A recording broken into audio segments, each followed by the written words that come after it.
ওয়াজ মাহফিলের বিরুদ্ধে না, আমি ইসলাম প্রচারের বিরুদ্ধে না, আমি কোনো কিছুর বিরুদ্ধে না। রাতের 3টা পর্যন্ত ওয়াজ বাজানো কোথাও জায়েজ নাই।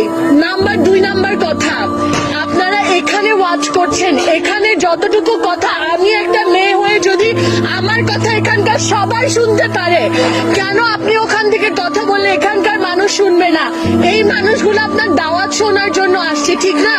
কিন্তু এই যে মানুষগুলো এখানকার শিক্ষার্থীরা, এই যে মাইক বাজানো হচ্ছে, এখানে একটা মাইক দেয়া, কিন্তু আমার বাসার সামনে আরো একটা মাইক দেয়া, যেটার কিন্তু কোনো প্রয়োজন নাই। যার এখানে শোনায় সে কিন্তু এখানে এসেই আপনার কাছে শুনবে।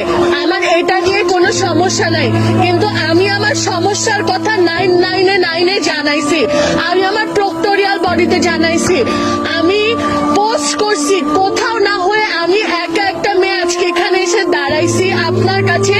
ঠিক ভুলের বিচার আমি আজকে আপনার কাছে দিয়ে গেলাম। আপনার যদি মনে হয় যে স্টুডেন্টদের প্রতি আপনি দয়া করবেন, এই মানুষগুলোকে নিয়ে আপনি দাওয়াত করেন, কোনো সমস্যা নাই।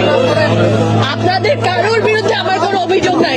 আমার অভিযোগ, আমার বাসার সামনে যে মাইকটা, ওইটা যদি একটু বন্ধ করে দিতেন, আমি আল্লাহর কাছে আপনাদের সবার জন্য দোয়া করতাম। আমি যেমন বান্দা, পাপী বান্দা। এখানে সভাপতি আপনাকে বলেছেন প্রক্টোরিয়াল কোনো মানুষ থাকলে ওনার সাথে যোগাযোগ করার জন্য।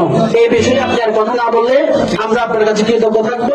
আপনি একজন নারী মানুষ, আপনাকে শ্রদ্ধার সাথে বলছি আপনি এখান থেকে চলে যাবেন। এখানে সবাই পুরুষ মানুষ।